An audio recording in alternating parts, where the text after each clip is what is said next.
प्यारे भारतवासियों, पाठक क्लासेस में एक बार फिर से आप लोग का तहे दिल से स्वागत है। दोस्तों, कई बच्चे फ़ोन पे पूछते हैं कि सर मेरा मैथ्स कमज़ोर है, तो क्या मुझे एसएससी, रेलवे या बैंकिंग की तैयारी करनी चाहिए या कुछ और प्लान करना चाहिए। तो प्यारे बच्चों, मैं आपको बता दूं कि कॉम्पिटिटिव मैथ्स को बनाने के कई सारे अच्छे तरीके होते हैं और कहीं ज़्यादा आसान भी होता है। बच्चों, आज मैं प्रैक्टिस सेट करवाने जा रहा हूं, जहां सीजीएल मेंस में आए हुए 2019 के सारे सवालों पे मैं बात करने वाला हूं। आप इन सारे सवालों को देखकर समझने का प्रयास करना बच्चों, आपको बहुत अच्छा लगेगा और ये आपका एक काफ़ी अच्छा अनुभव भी होगा। तो चलिए बच्चों, शुरुआत करते हैं अपने पहले सवाल से। बच्चों, आज का पहला सवाल है, यदि 3 का पावर 6, 1, 2, 8, 4 को 5 से डिवाइड किया जाए तो शेष x बचता है। जो भी शेष बचता है उसका नाम x है। और यदि 4 का पावर 96 को 6 से डिवाइड किया जाए तो शेष y बचता है। तो 2 इंटू एक्स माइनस वाई का मान क्या होगा, ये आपसे पूछा जा रहा। बच्चों, यहाँ रिमाइंडर निकालना है और रिमाइंडर थ्योरम एक काफ़ी अच्छा सा टॉपिक है, जो अगले वीडियो में मैं पूरा रिमाइंडर थ्योरम का बेसिक से डील करूंगा, सारे कंसेप्ट को बताऊंगा। बच्चों, फिलहाल इस सवाल को बनाने का तरीका आप देख ले। बच्चों देखो बच्चों, रिमाइंडर निकालने के कई तरीके होंगे। मैं इस सवाल को आपको टोसेंट मेथड के माध्यम से बतला देता हूं। बच्चों, ये टोसेंट मेथड क्या है बच्चों? ये टोसेंट मेथड कहता है कि यदि ऊपर के नंबर और नीचे के नंबर में कुछ भी कॉमन ना हो तो आप नीचे वाले नंबर का टोसेंट निकाल लें। और बच्चों, टोसेंट का मतलब होता है कि अगर यहाँ कोई नंबर 5 है तो 5 से छोटे वे सारे नंबर जिससे 5 में कॉमन कुछ भी ना हो। तो बच्चों, 5 से छोटे वो कौन कौन से नंबर हैं जिससे 5 से कॉमन कुछ भी ना हो? तो 4, 3, 2, 1, इन सारे नंबर में 5 से कॉमन कुछ भी नहीं है। तो बच्चों, किसी भी प्राइम नंबर का टोसेंट उससे एक कम होता है। क्यों ऐसा? क्योंकि 5 से छोटे नंबर 4, 3, 2, 1 जिससे कॉमन कुछ भी नहीं है, लेकिन यदि हम 5 को लेके चलेंगे बच्चों तो 5 में चूंकि 5 कॉमन आ जाता है, इसलिए 5 का टोसेंट कितना आएगा? 4। तो बच्चों, किसी भी प्राइम नंबर का टोसेंट निकालना हो तो आप उसमें 1 माइनस कर देना। और टोसेंट का मतलब क्या होता है? जिस भी नंबर का टोसेंट निकालना है उससे छोटे हुए सारे नंबर उसके टोसेंट कहलाएंगे, जिससे उस नंबर का कॉमन कुछ भी न रहे। इन सारे पॉइंट पे हम लोग अगले वीडियो में बात करेंगे बच्चों। फिलहाल चूंकि 5 एक प्राइम नंबर है तो इसका टोसेंट कितना आएगा? 4 आएगा। तो आप ऊपर के बड़े पावर के नंबर को बच्चों 4 से डिवाइड कर दीजिए। और 4 से डिवाइड करने का नियम होता है कि केवल आखिरी 2 अंक को ही डिवाइड करना चाहिए बच्चों। अब बताइए, 84 तो 4 से पूरी डिवाइड हो जाता है ना बच्चों। इसका मतलब ये सारा नंबर 4 से डिवाइड हो जाएगा।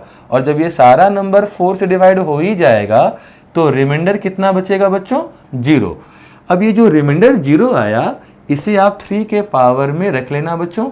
और 3 का पावर 0 कितना होगा? 1।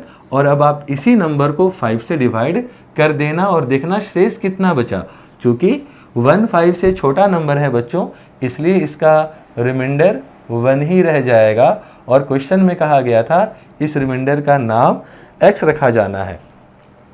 अब इस सवाल को देखो बच्चों, एक तो ये नंबर काफी खूबसूरत सा है बच्चों कि यदि 4 के किसी भी बड़े पावर को आप 6 से डिवाइड करना बच्चों, उसका रिमाइंडर हमेशा 4 ही आएगा। ये मैं क्या कह रहा, चलिए इस बात को जरा यहां समझते हैं बच्चों। आप देखो, यदि मैं 4 का पावर 1 लूं तो 4 ही होगा। इसे 6 से डिवाइड करने पे, चूंकि 4 6 से छोटा नंबर है इसलिए 4 ही बच जाएगा। यदि मैं 4 का स्क्वायर लूंगा तो 4 का स्क्वायर 16 होता है। इसे 6 से डिवाइड करूंगा बच्चों तो 12 तक 6 से कट जाएगा और रिमाइंडर कितना रह जाएगा, 4 ही रह जाएगा। यदि मैं 4 का क्यूब लेकर चलूंगा बच्चों तो 4 का क्यूब 64 होता है, और यदि मैं इसे 6 से डिवाइड करूंगा तो 60 तक कट जाएगा, 60 तक कटेगा और शेष कितना बच जाएगा बच्चों, 4। तो 4 का किसी भी बड़े पावर को यदि हम 6 से डिवाइड करें तो हमेशा रिमाइंडर कितना आता है बच्चों, 4 ही आता है। और इससे जुड़ा हुआ बहुत अच्छा सवाल एग्जाम में आया भी है बच्चों, और बहुत बढ़िया सा सवाल है बच्चों कि 32 का पावर 32 को 7 से डिवाइड किया जाए, 9 से डिवाइड किया जाए तो रिमाइंडर क्या आएगा, ये आपसे पूछा जाता है। इन सवालों पे बात हम लोग करेंगे बच्चों, ठीक अगले वीडियो में रिमाइंडर थ्योरम को मैं पूरे अच्छे से डिस्कस करूंगा। फिलहाल तो एक बात तो आप समझ चुके होंगे कि 4 का पावर कुछ भी रहे, यदि आप उसे 6 से डिवाइड करोगे बच्चों तो रिमाइंडर कितना आएगा, 4 ही आएगा। रिमाइंडर कितना आएगा बच्चों, 4। और भी कई तरीके इसके हैं बच्चों। यदि हम लोग 4 और 6 को डिवाइड कर देते तो यहाँ 2 और 3 आता, जिसके आपस में कॉमन कुछ भी नहीं होता, उसके बाद परसेंट मेथड हम लोग लगा सकते हैं। तो इन सारी बातों को हम लोग वहाँ चलकर अगले वीडियो में पढ़ेंगे बच्चों। फिलहाल इस नंबर को 6 से डिवाइड करने पर रिमाइंडर क्या बचा बच्चों, 4, और इसका रिमाइंडर का नाम क्या रखा गया था, y। अब क्वेश्चन में कहा गया है कि 2x माइनस वाई का मान क्या होगा। तो बच्चों 2x minus Y, 2 into x का मान तो 1 आया है और माइनस वाई का मान तो 4 आया है बच्चों, जिसको सॉल्व करने पे क्या आएगा, -2 आ जाएगा। ये हमारा आंसर होगा। चलिए बच्चों चलते हैं अगले सवाल की ओर। तो चलिए बच्चों अगला सवाल है, यदि एक लंब वृत्तीय बेलन यानी कि सिलेंडर के आधार की त्रिज्या को 20% बढ़ा दी जाए तो इसकी ऊंचाई को कितना % कम कर दें ताकि उसके आयतन यानी उसके वॉल्यूम पहले बेलन के समान रहे। तो बच्चों सबसे पहले सिलेंडर ये होता है, बेलन ये होता है बच्चों, जिसमें नीचे सर्कल होगा, जिसका ये रेडियस होगा और ये इसका हाइट होगा बच्चों। अब इसका वॉल्यूम क्या होता है बच्चों, तो हम लोग मेंसुरेशन पार्ट में अच्छे से पढ़ेंगे किसी का भी वॉल्यूम कैसे निकाला जाता है।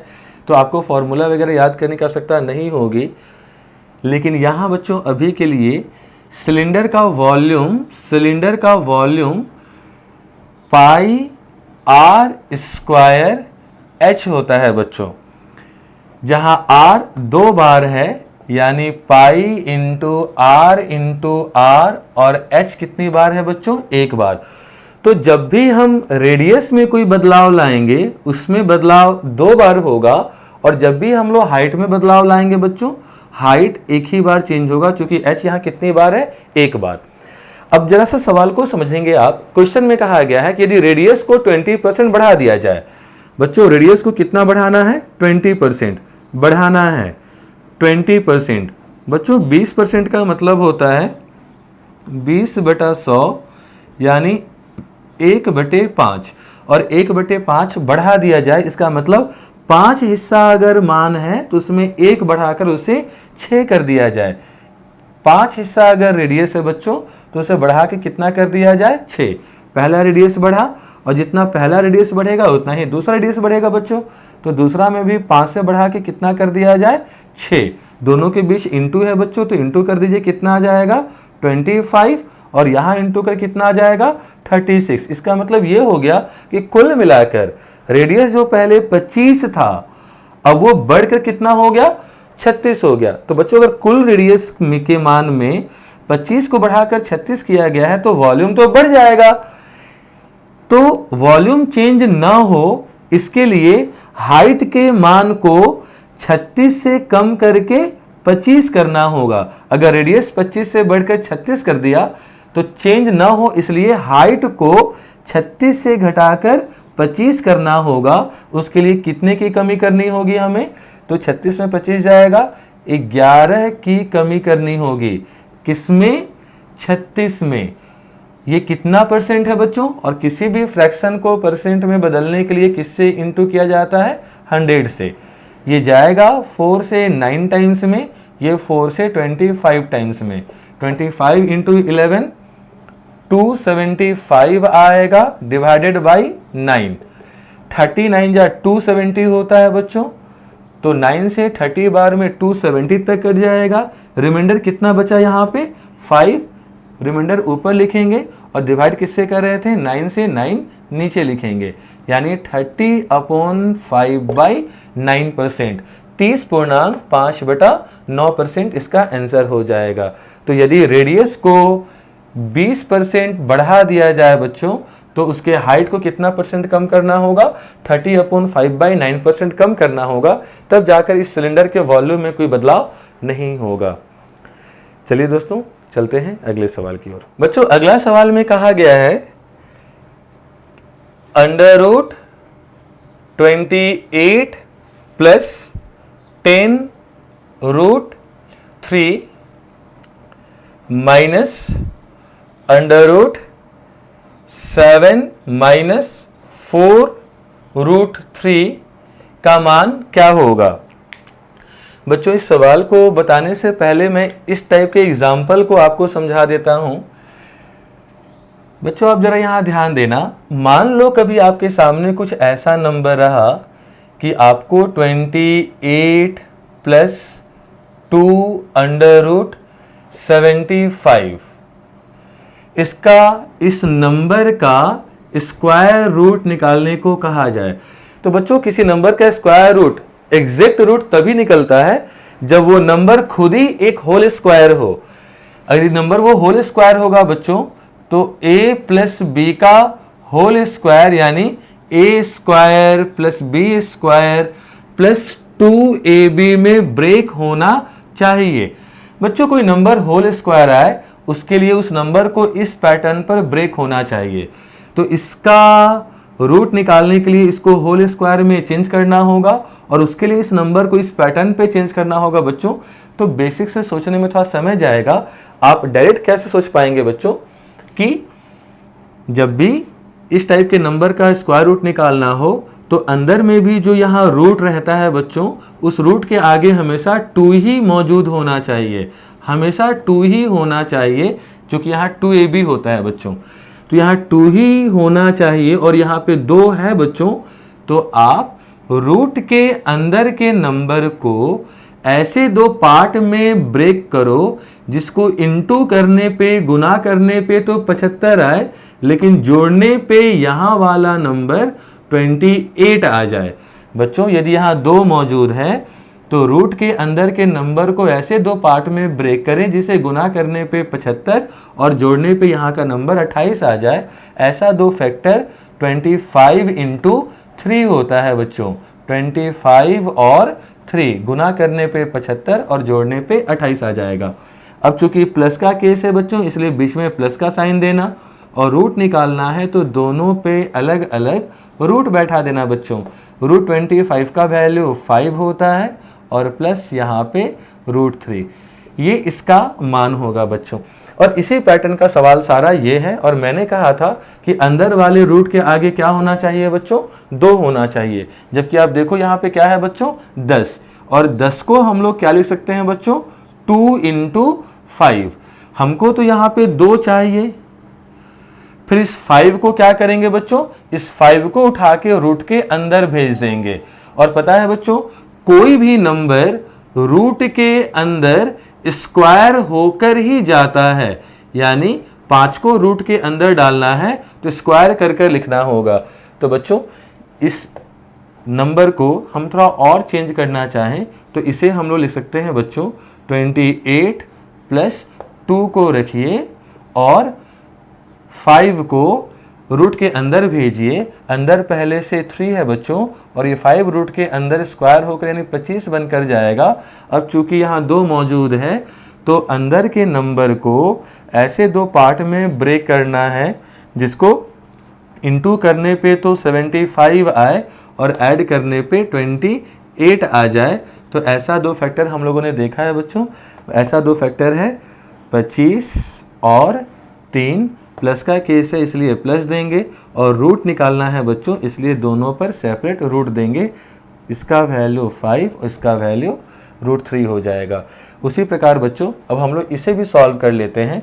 हम जानते हैं कि अंदर वाले रूट के आगे 2 होना चाहिए, जबकि यहाँ 4 है बच्चों, यानी 2 × 2 है, तो 1 2 को तो हम लोग रखेंगे बच्चों, और इस 2 को हम लोग रूट के अंदर भेज देंगे। तो रूट के अंदर पहले से तो 3 था, और 2 स्क्वायर होकर अंदर जाएगा, 4 हो जाएगा। साइन माइनस का है 7 और इसका होल स्क्वायर रूट है बच्चों।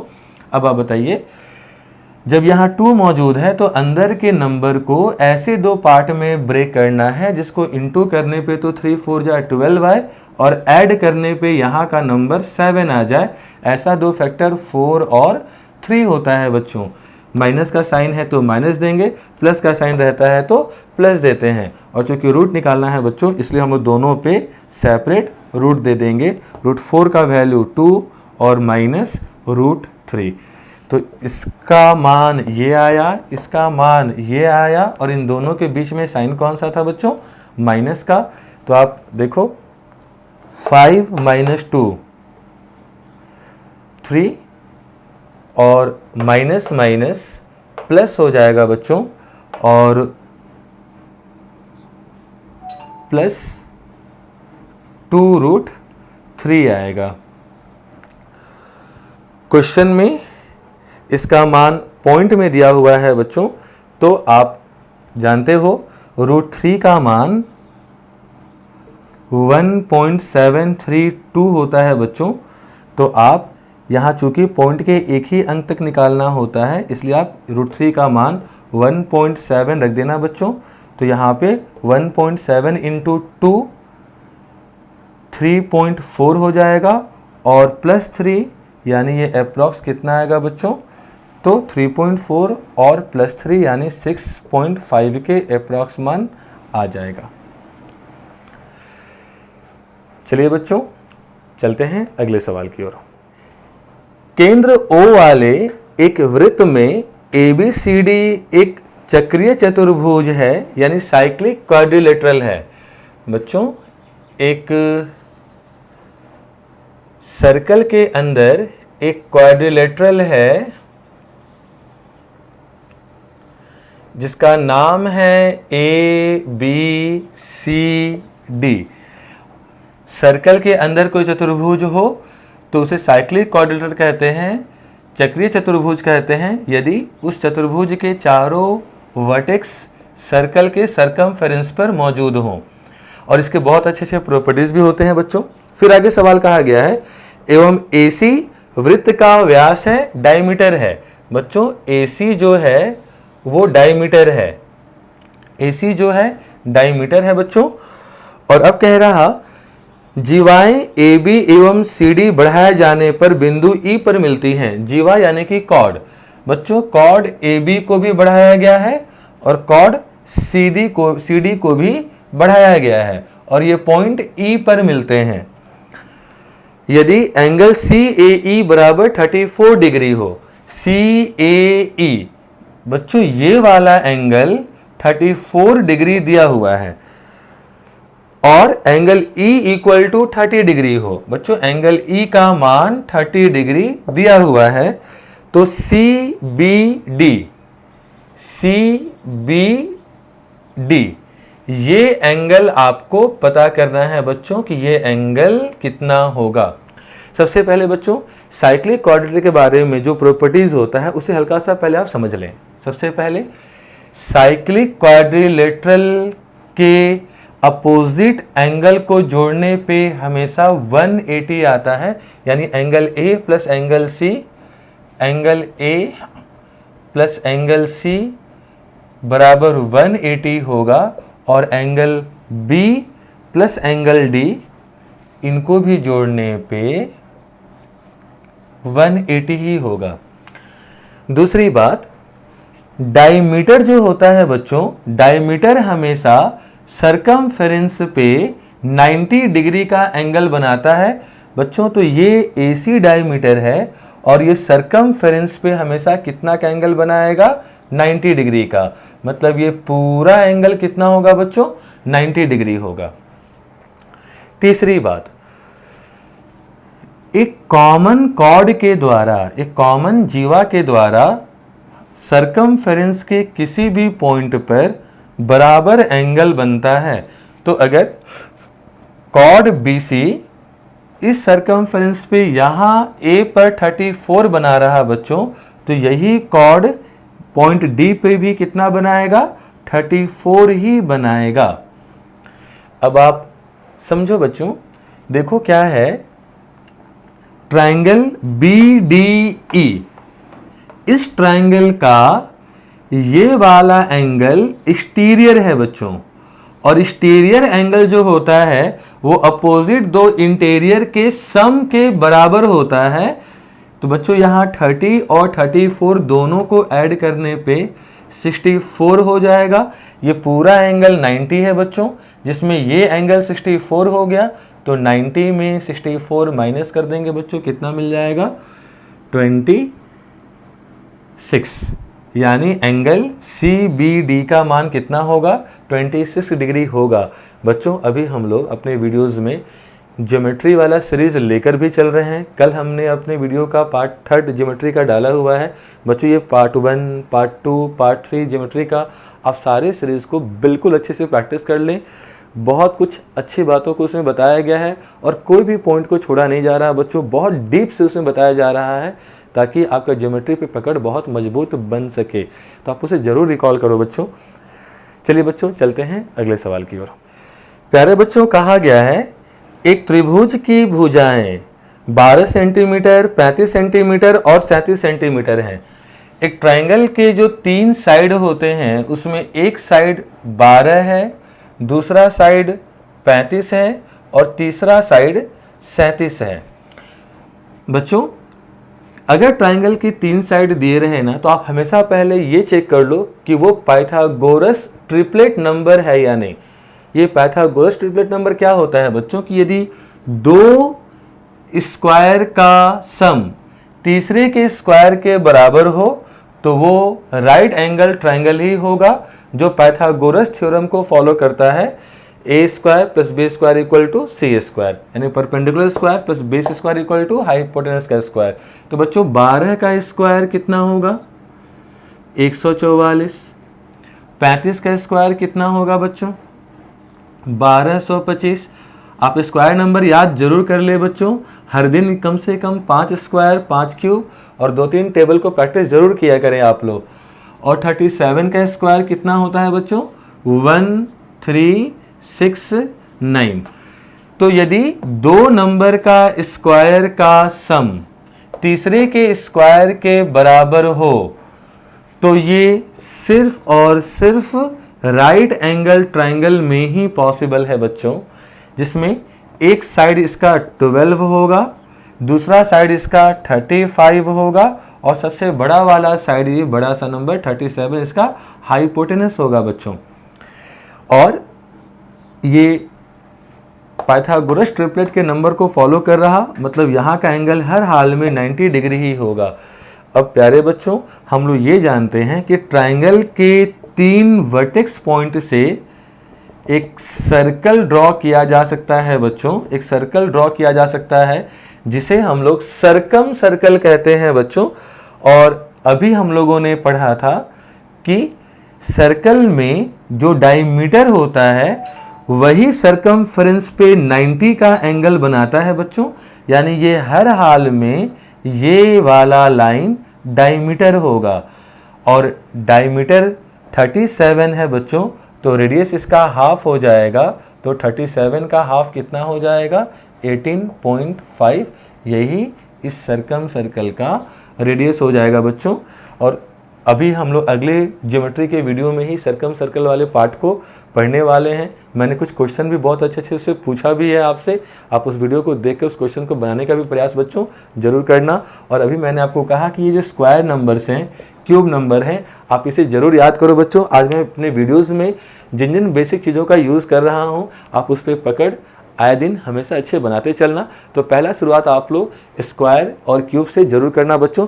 चलो मैं आपको एक टारगेट दे देता हूं कि अगले वीडियो यानी अगले दिन तक में आप लोग हल्के तौर पे ही 30 तक का स्क्वायर जरूर याद कर लें और 20 तक का क्यूब जरूर याद कर लें और 20 2 तक का टेबल को अच्छे से रिवीजन कर लें। मैं अपने वीडियो के शुरुआत में आपसे हमेशा स्क्वायर, क्यूब और टेबल जरूर पूछूंगा बच्चों। आप अभी से हल्का सा शुरुआत करो। देखो एग्ज़ाम का डेट डिफाइंड है बच्चों, एग्ज़ाम समय पर होगा। बैंकिंग का कैलेंडर जारी किया हुआ है, एसएससी कैलेंडर आपने देख लिया है, और छोटे छोटे चीज़ों को इग्नोर करेंगे बच्चों तो बहुत मेहनत करने के बावजूद कहीं ना कहीं धोखा हो जाएगा। इसलिए इन छोटे छोटे चीज़ों को बिल्कुल आप इग्नोर ना करें। यहाँ से आपको जो भी बातों को कहा जा रहा आप काइंडली उसे फॉलो जरूर करें। चलिए बच्चों चलते हैं अगले सवाल में। किसी ठोस गोलार्ध से अधिकतम आयतन वाला एक गोला काटकर निकाला गया। बच्चों गोलार्ध का मतलब होता है हेमीस्फीयर और गोला का मतलब होता है स्फीयर। और कहा जा रहा है बच्चों कि एक हेमीस्फीयर है यानी कि अर्धगोला है, और इससे अधिकतम आकार का एक स्फीयर काटकर निकाला जा रहा है बच्चों। अधिकतम आकार का एक स्फीयर काट के निकाला जा रहा। तो पूछा गया है इस गोले का और बचे हुए हिस्से का, गोले का और बचे हुए हिस्से का वॉल्यूम का रेशियो क्या होगा, पूछा जा रहा। मैं इस बात को बताने से पहले एक छोटी सी बात आपको बता दूं बच्चों, बहुत क्वेश्चन इस रेशियो वाले पॉइंट से पूछा जाता है। तो समझे बच्चों कि कभी भी आपको किसी के साइड का रेशियो दिया रहे, साइड में रेडियस मान लो, डायमीटर मान लो, पेरीमीटर मान लो, साइड जिसका मेजरमेंट डायमेंशन 1 में होता है, मीटर पावर 1, सेंटीमीटर पावर 1 में होता है। तो माना बच्चों कि रेडियस का रेशियो मान लो R1:R2 है, तो इसके एरिया का रेशियो हमेशा स्क्वायर होकर ही निकलेगा, यानी R1² का स्क्वायर, और इसके वॉल्यूम का रेशियो हमेशा इसका पावर 3 करके ही निकलेगा, यानी R1³ का क्यूब। और मेंसुरेशन में इसको अच्छे से पढ़ेंगे बच्चों हम लोग कि कभी भी किसी चीज़ का साइड का या पेरीमीटर का रेशियो दिया हुआ है, एरिया पूछा है तो उसका रेशियो का स्क्वायर करना है, और वॉल्यूम पूछा है तो उसका रेशियो का, साइड का रेशियो का क्यूब करना है। अब बच्चों आप जरा से यहाँ बात को समझें, अगर ये पूरा स्फीयर रहता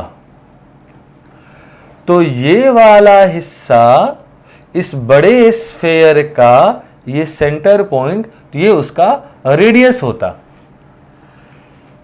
अगर इस पूरी रेडियस का लंबाई हम लोग 2 मान ले बच्चों, तो अब अंदर वाले स्फीयर का ये तो डायमीटर की तरह काम कर रहा, यानी अंदर वाले स्फीयर का रेडियस कितना हो जाएगा, इसका आधा यानी 1 हिस्सा। तो बड़े वाले का रेडियस मान अगर 2 है तो छोटे वाले का रेडियस मान कितना है बच्चों, 1। तो हम कह सकते हैं बच्चों यहाँ पे कि रेडियस का रेशियो हमें, यानी साइड का रेशियो हमें कितना दिया हुआ है, 2:1। तो वॉल्यूम का रेशियो कैसे निकलेगा बच्चों, मैंने कहा था क्यूब करके, तो 2 का क्यूब कितना हो जाएगा 8, और 1 का क्यूब कितना आ जाएगा 1। तो ये पूरे स्फीयर का छोटे स्फीयर के वॉल्यूम से क्या रेशियो आएगा, 8:1। लेकिन यहाँ पूरा स्फीयर लेने नहीं कहा गया था बच्चों, यहाँ हम लोगों को आधा स्फीयर लेने कहा गया था। ये हेमीस्फीयर है बच्चों, इसलिए इसका वॉल्यूम भी क्या हो जाएगा, आधा। तो कितना वॉल्यूम रह जाएगा, 4, और अंदर वाला स्फीयर का वॉल्यूम तो 1 रह जाएगा बच्चों। तो इस पूरे का वॉल्यूम है 4 हिस्सा, अंदर का वॉल्यूम है 1 हिस्सा। तो बचा हुआ जो हिस्सा रह गया बच्चों, जो बचा हुआ हिस्सा रह गया उसका वॉल्यूम हो जाएगा 3 हिस्सा। अब क्वेश्चन में पूछा गया था इस स्फीयर का और बचे हुए हिस्से का रेशियो क्या आएगा, तो 1:3 हो जाएगा। तो चलिए बच्चों चलते हैं अगले सवाल की ओर। बच्चों कहा गया है मोनिका अपनी आय का 72% खर्च कर देती है। बच्चों अगर मोनिका का आय इनकम को हम लोग 100% माने तो उसमें से उसका एक्सपेंडिचर यानी खर्च कितना है, 72%। तो उसका सेविंग जो बचत रहा होगा वो कितना रहा होगा बच्चों, 28%। अब कह रहा यदि उसकी आय में 20% की वृद्धि हो जाए, आय में 20% की वृद्धि हो जाए, उसकी बचत में 15% की वृद्धि हो जाए, तो उसके खर्च में कितने % की वृद्धि होगी, ये पूछा गया है। बच्चों आप इस सवाल को बेसिक से बना सकते हैं, आप इस सवाल को एलिगेशन से बना सकते हैं, आप इस सवाल को एक बॉक्स के नियम के आधार पे बना सकते हैं, आप इस सवाल को एवरेज के नियम से बना सकते हैं बच्चों। चलिए इस सवाल को हम लोग एवरेज के आधार पे बनाते हैं बच्चों। सबसे पहले आप ऊपर दिए हुए नंबर को काटकर और छोटा कर लो ताकि नंबर और छोटा हो जाए, कैलकुलेशन और आसान हो जाएगा। ये 4 से कट जाएगा बच्चों 25 टाइम्स में, ये 4 से कट जाएगा 18 टाइम्स में, और ये 4 से कट जाएगा 7 टाइम्स में। यानी मोनिका का इनकम है 25 हिस्सा, खर्च करती है 18 हिस्सा और बचत करती है 7 हिस्सा। अब कह रहा इसके इनकम को 20% बढ़ा दिया जाए। आप जानते हो बच्चों एवरेज का मतलब होता है बराबर बराबर मान बांटना। अगर किसी को कम मिला है मतलब उसका हिस्सा किसी न किसी के पास ज़रूर गया होगा। बच्चों आप ज़रा समझना, इसका मान 20% बढ़ाया गया, अगर इसका भी मान 20% बढ़ा दिया गया होता बच्चों तो यहाँ भी वृद्धि कितना होता, 20% ही यहाँ भी वृद्धि होता। यहाँ 20 बढ़ा, यहाँ 20 बढ़ा, तो यहाँ भी एवरेज में कितना बढ़ता, 20 ही बढ़ता। तो इसको देना था 20, लेकिन मिला कितना है बच्चों, 15। कितना कम मिला है, 5। कितने लोगों को, 7 लोगों को। मतलब कुल कितना कम दिया गया इनको, 35 कम दिया गया है। तो ये जो 35 इनको कम दिया गया है बच्चों, जो 35 इनको कम दिया गया है वो 35 किसी के पास तो गया होगा। इसका मान तो 20% फिक्स कर दिया, इसको आप चेंज कर सकते हैं नहीं। इसका मान 15% फिक्स कर दिया, इसको आप चेंज कर सकते हैं नहीं। ये हमने माना था 20, तो इसके पास अभी भी 35 बचा हुआ है। इस 35 को इन लोगों को और देना होगा, कितने लोगों को, 18 लोगों को। तो अगर 35 को हम लोग 18 लोगों में बांटेंगे बच्चों तो लगभग कितना आएगा, 2। यानी इसको 20 के अलावे और कितना देना होगा, 2 देना होगा, तब जाकर ये कितना हो जाएगा बच्चों, लगभग 22%। यानी इनकम 25 हिस्सा, खर्च 18 हिस्सा और बचत 7 हिस्सा। अगर उसके बचत में 15% की वृद्धि हो, उसके खर्च में 22% की वृद्धि हो, तभी उसका इनकम में कितना का वृद्धि होगा बच्चों, 20% का वृद्धि होगा। तो आप एवरेज के आधार पे इन चीज़ों को आसानी से बना सकते हैं बच्चों। इस सवाल में पूछा गया था कि दशमलव के एक स्थान तक शुद्ध अंक क्या होगा। तो बच्चों हमने जो निकाला ये लगभग मान है और इसका लगभग का जो करीब का आंसर वो है 21.9%। तो इसका आंसर हमारा ऑप्शन में कितना हो जाएगा, 21.9%। एग्जैक्ट सॉल्व करने का मतलब नहीं बनता है बच्चों। कई बार अप्रॉक्सीमेशन में हम लोग सीखते हैं कि जब बहुत बड़े बड़े नंबर एग्ज़ाम में सॉल्व करने को दिए जाएं तो सारे क्वेश्चन जानबूझकर बच्चों को फंसाने के लिए दिया जाता है। वहाँ बच्चों को बिल्कुल स्किल लगाकर सीधे सीधे अप्रॉक्सीमेशन के आधार पर सवाल को बनाना चाहिए और लगभग में आंसर ला करके अच्छे नंबर को कैलकुलेट करके सॉल्व करके सीधे आगे बढ़ना चाहिए। खैर वो अप्रॉक्सीमेशन के पार्ट में सीखेंगे बच्चों। अगर इस सवाल को आप लोग बॉक्स के नियम के आधार पे बनाना चाहते हो बच्चों तो आप वो नियम भी देख ही लो। यहाँ पे 3 रेशियो जो इनकम का, एक्सपेंडिचर का और सेविंग का जो 3 रेशियो मिला था बच्चों वो था 25, 18 और 7। जब भी कोई चीज़ रेशियोज में रहे और उसके परसेंटेज का बात करें तो आप एक बॉक्स बनाना और उसे 3 हिस्से में बांट लेना बच्चों। ऊपर में रख देना रेशियो नंबर, बीच में रख देना परसेंटेज नंबर और नीचे में रखना मल्टीपल नंबर। जैसे इनकम को कितना बढ़ाया गया, 20%। सेविंग कितना बढ़ाया गया, 15%। तो एक्सपेंडिचर कितना % बढ़ जाएगा पूछा गया है। आप इंटू करके ही नीचे लिखना। इंटू करके क्यों बच्चों, चूंकि किसी का भी परसेंटेज निकालने के लिए उसे इंटू ही किया जाता है। जैसे 4 का 8%, तो बच्चों का मतलब ही होता है गुना, इसलिए आप इंटू करके नीचे लिखो। तो 25 इंटू 20 कितना आ जाएगा, 500। 15 7 जा कितना आ जाएगा, 105। बच्चों ये टोटल मान होता है जो इधर के मान को जोड़ कर आता है। तो 105 में क्या जोड़े कि 500 आ जाए, तो 500 में 105 घटा दो बच्चों, 395 आएगा। अब अगर नीचे का नंबर निकालना है तो हम लोग ऊपर वाले नंबर को इंटू करते हैं बच्चों।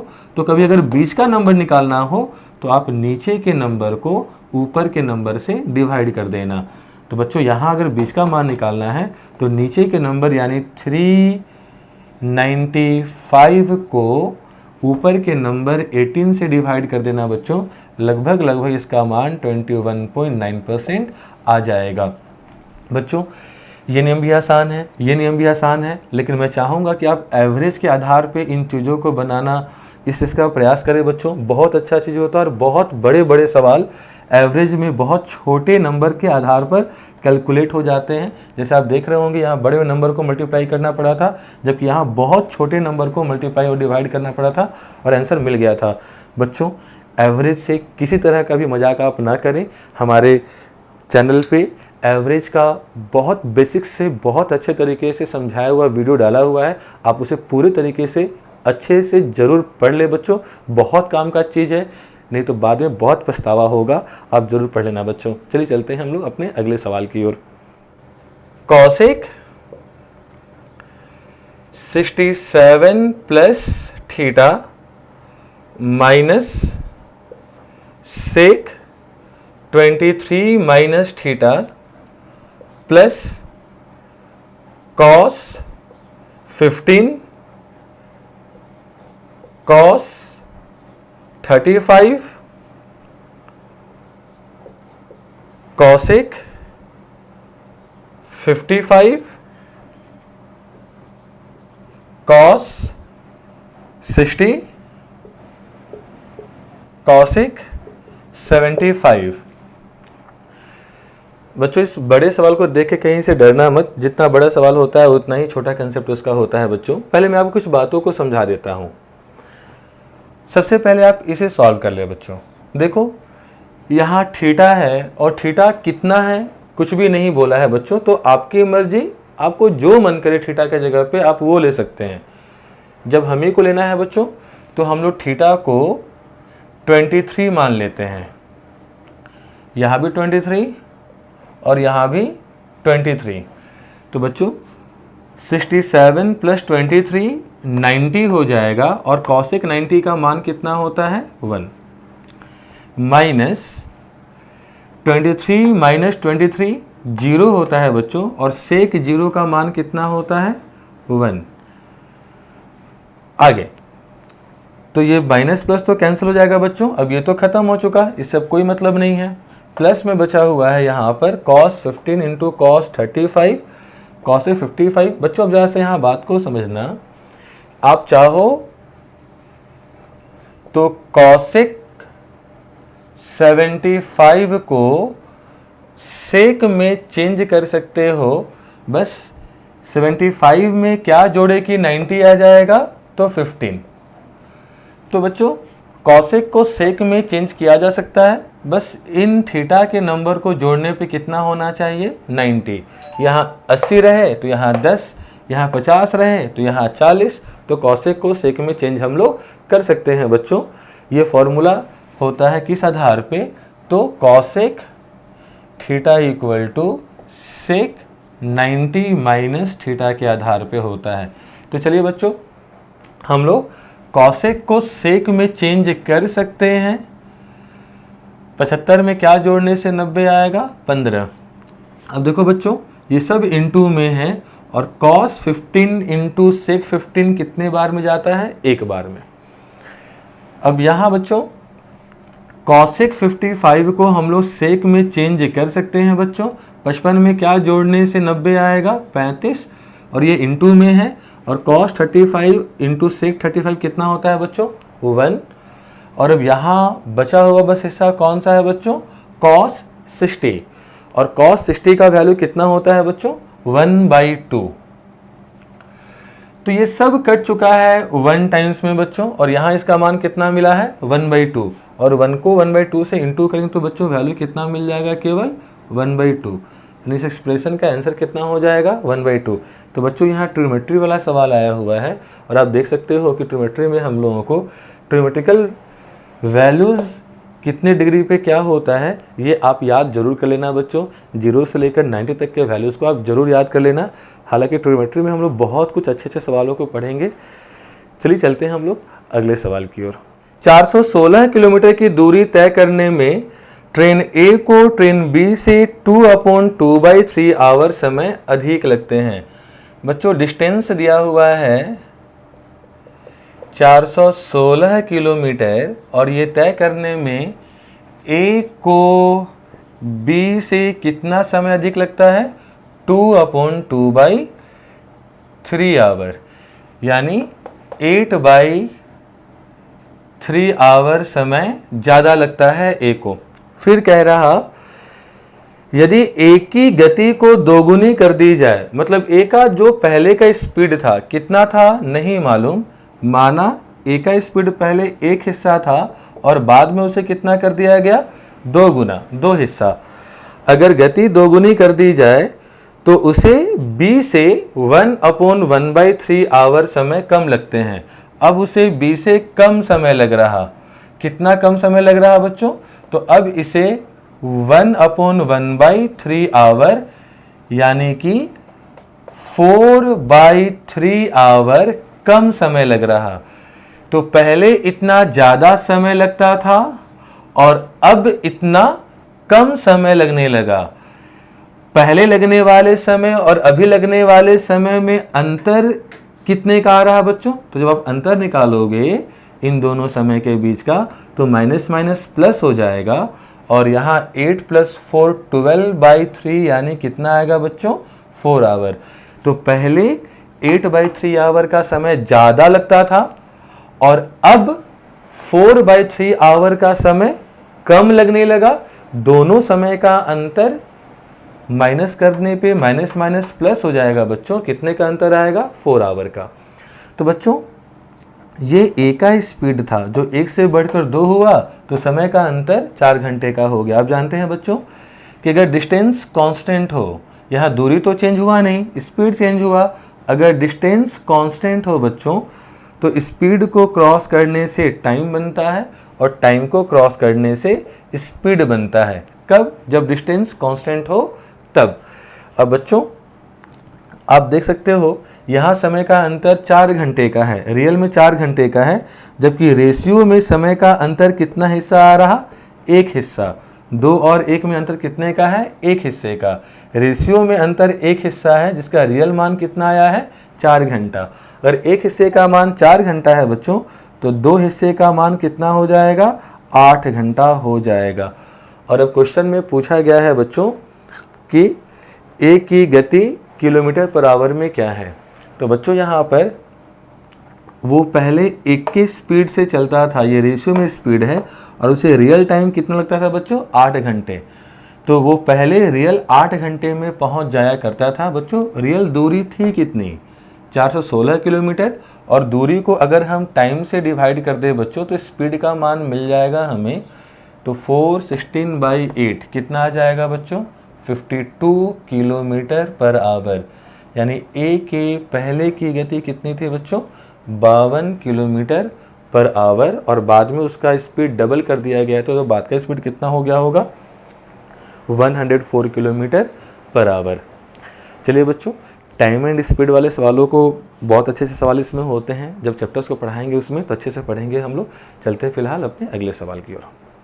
बच्चों सवाल है समीकरणों के आरेखों x + y = 3। बच्चों x + y = 3, 2x + 5y = 12 और x अक्ष और x एक्सिस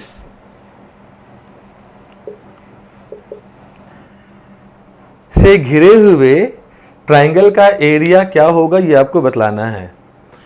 तो बच्चों सबसे पहले ये जो इक्वेशन होता है ये किसी न किसी लाइन को रिप्रेजेंट करता है बच्चों, और किस में रिप्रेजेंट करता है तो कोऑर्डिनेट एक्सिस में रिप्रेजेंट करता है बच्चों।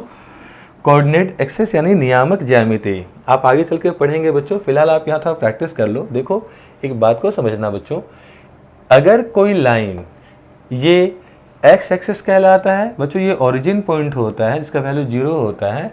इधर की ओर होता है पॉजिटिव एक्स, इधर लेते हैं हम लोग निगेटिव एक्स, ऊपर लेते हैं हम लोग पॉजिटिव वाई और नीचे लेते हैं हम लोग निगेटिव वाई। इन बातों को जानते हैं आप लोग। अगर कोई लाइन एक्स और वाई को कट करे तो वहाँ इंटरसेप्ट फॉर्म इक्वेशन होता है बच्चों, इंटरसेप्ट फॉर्म, और ये होता है X by A plus Y by B equal to 1। तो ऐसा कोई इक्वेशन हो कि लेफ्ट साइड x और y रहे और राइट साइड 1 रहे, तो जो x के नीचे में है वो कहता है कि x लाइन को कहाँ कट कर रहा, तो A पॉइंट पर, और जो y के नीचे है वो कहता है कि y लाइन को कहाँ कट कर रहा, तो B पॉइंट पर, और ये लाइन को रिप्रेजेंट करता है।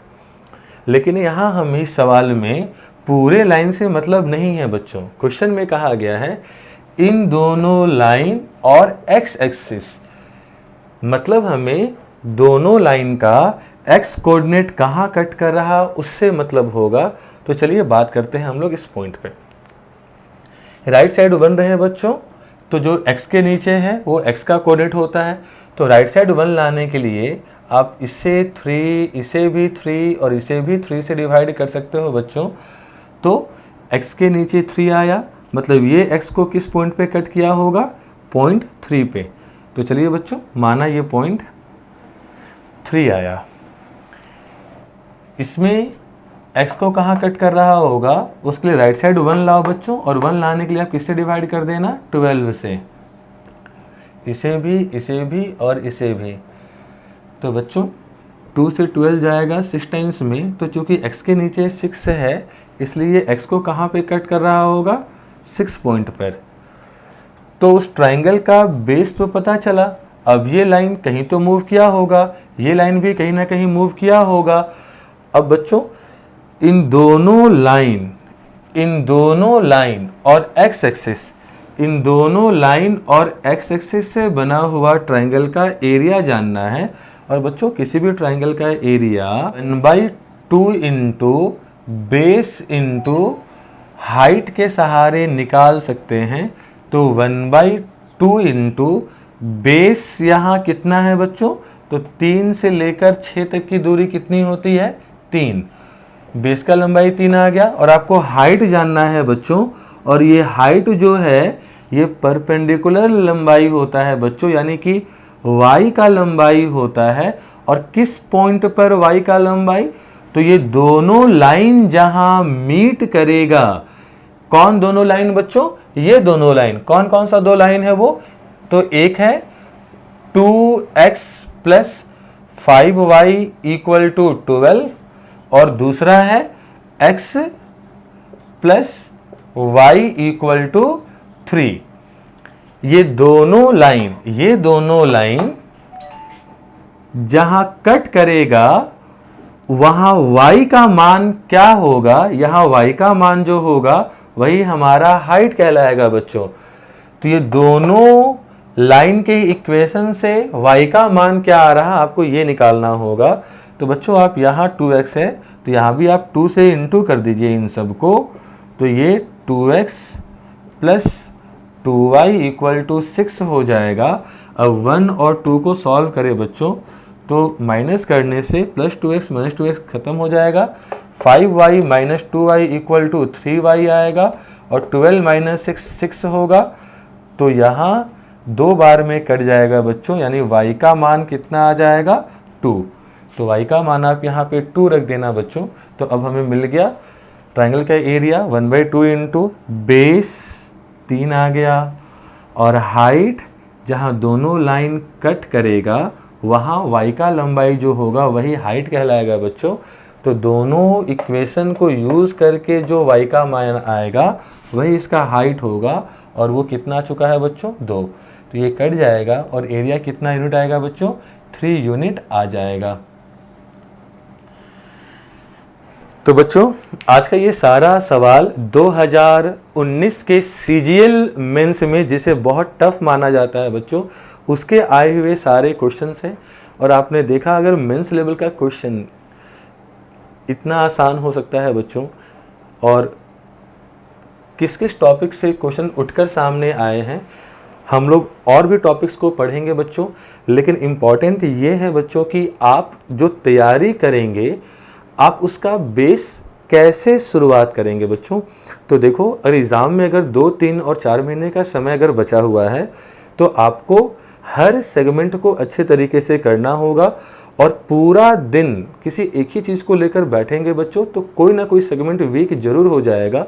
तो छोटी से छोटी बातों को भी आप अभी से ध्यान रखें। 2 महीना 3 महीना समय बहुत होता है बच्चों प्रैक्टिस करने के लिए, रिवीजन करने के लिए। अभी लॉकडाउन में से भी छुट्टी मिला हुआ है आपको, तो आप लोग कई चीज़ों को, जैसे अभी आज के सवालों को बताते वक्त मैंने जिन जिन टॉपिक पे चर्चा किया, एवरेज, आप एवरेज की वीडियोस को जरूर देख लेना, ज्योमेट्री के पार्ट को चर्चा उसको आप देख लेना। अब कहीं से भी पढ़ो बच्चों, लेकिन तरीके से पढ़ाई करो। और हम लोग जो आपके लिए वीडियो बनाते हैं बच्चों, बहुत कंसेप्चुअल व्यू से बनाते हैं ताकि आपका कोई समय और कोई जानकारी आपका अधूरा न रह जाए। तो बहुत मेहनत करते हैं इन चीज़ों के लिए हम लोग, आप लोगों के लिए, ताकि आप अच्छा रिजल्ट बना पाएँ बच्चों। और अब यहाँ चूँकि एग्ज़ाम का डेट आ चुका है तो अब यहाँ से वीडियोस पे काफ़ी काम करेंगे हम लोग, ताकि आपको बहुत आसानी से बहुत कुछ सीखने का मौका मिल सके। तो जो मैं कह रहा था कि छोटी छोटी बातों, जैसे कि कुछ सिंप्लीफिकेशन का कुछ ट्रिक्स हो गया, ये सब बताएंगे हम आप लोगों को यदि आप अभी नहीं जानते हैं तो। और जैसे मैंने कुछ स्क्वायर बोला, कुछ क्यूब बोला, मैंने बोला कि आप इन चीज़ों को आप याद करना स्टार्ट करें, क्योंकि बहुत बार होता है कि बच्चे अच्छा मेहनत करने के बावजूद एग्ज़ाम हॉल में पहुंच जाते हैं और काफ़ी मेहनत हुआ होता है उनका, लेकिन जो मेरिट मार्क्स है बच्चों वो अप्रॉक्स 75% के लमसम में चाहिए होता है और लोग 60 तक घींच कर पहुंच जाते हैं और 60 के बाद उनका आगे का मार्क्स बढ़ पाना मुश्किल हो जाता है। और वो बच्चे इस बात को नहीं समझ पाते हैं कि ये जो छोटे छोटे पॉइंट जिसको वो इग्नोर करते हैं, ये छोटा स्क्वायर वैल्यू, ये छोटा क्यूब वैल्यू, ये टेबल वैल्यू, ये सिंप्लीफिकेशन का पार्ट, ये छोटे छोटी चीज़ों को इग्नोर करना उनके लिए काफ़ी भारी साबित होता है। तो बच्चों अभी से भी समय ज़्यादा है और आप हर दिन इन छोटे छोटे प्रयास को ज़रूर सफल करें बच्चों। जो मैंने आपको बोला कि अगले वीडियो में मैं आपसे वीडियो के लास्ट में मैं आपसे ज़रूर क्विज लूँगा आपका। मैं आपका क्विज के तौर पे क्वेश्चन पूछूंगा बच्चों, जहाँ 30 तक का स्क्वायर, 20 तक का क्यूब, 22 तक का टेबल रैंडम मैं आपसे पूछूंगा बिना समय दिए हुए। 1 मिनट का समय लगेगा उस क्विज के सवालों में मुझे, लेकिन आप उसे तैयार जरूर करें। इसका बेनिफिट आपको आज नज़र नहीं आएगा बच्चों, 1 महीने के बाद नज़र आएगा और इतना बड़ा नज़र आएगा कि आप अपने आप में बहुत अच्छा फील करेंगे बच्चों, बहुत अच्छा महसूस होगा आप लोगों को। तो चलिए, आशा करते हैं कि आप इन बातों पर ध्यान देंगे बच्चों। चलिए मिलते हैं हम लोग अगले वीडियो में एक नए टॉपिक के साथ में। तब तक के लिए आप खुश रहें, स्वस्थ रहें। धन्यवाद।